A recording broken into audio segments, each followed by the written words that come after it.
এই নিন মা। দেখো না কখন খেতে চাইছি, এখন এসে 10 বেলা বেরিয়ে এখন খেতে রেখে।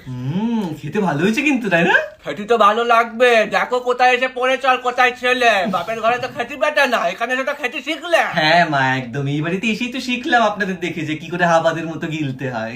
গিলছো তো তুমি, ছোট লোক ঘরের মেয়ে একটা, একটু হিসেব করে চলো। এসব গিলে গিলে তো মাছ মাংস গিলে তো সব টাকা পয়সা উড়ে যাচ্ছে। হিসেবটা শেখো, এবার হিসেবটা করো, মেনে শুনে চলো। এবার খাওয়া দাওয়া না গেলাটা একটু কমা। ঠিক আছে মা, আপনি যা বলবেন। আমি মাছটা খেয়ে নিচ্ছি, আসলে বাপের বাড়িতে খেতে পেতাম না তো, তাই খাবার নষ্ট করতে খুব গায়ে লাগে। আপনারা সবাই ডাল ভাত দিয়ে আজ দিনটা খেয়ে দিন। হ্যাঁ, কাল থেকে ফুটিয়ে দেবো, একটু ভাতে ভাতে ফুটিয়ে দেবো। মানে উমা, এই তো আপনি বললেন যে একটু বেঁচে খুঁজে চলতে হবে, হিসেব করে চলতে হবে, মাছ মাংস খেয়ে সব উড়ে যাচ্ছে। তুমি কেন খাবে? তুমি কি আমাদের মধ্যে পড়ো না? ইয়ে মা, এটা কি বলছেন মা? আমি কি করে আপনাদের মধ্যে হতে পারে? আমি ছোট লোক বাড়ির মেয়ে মা। না না না, আপনাদের সাথে আমার তুলনা হয় না।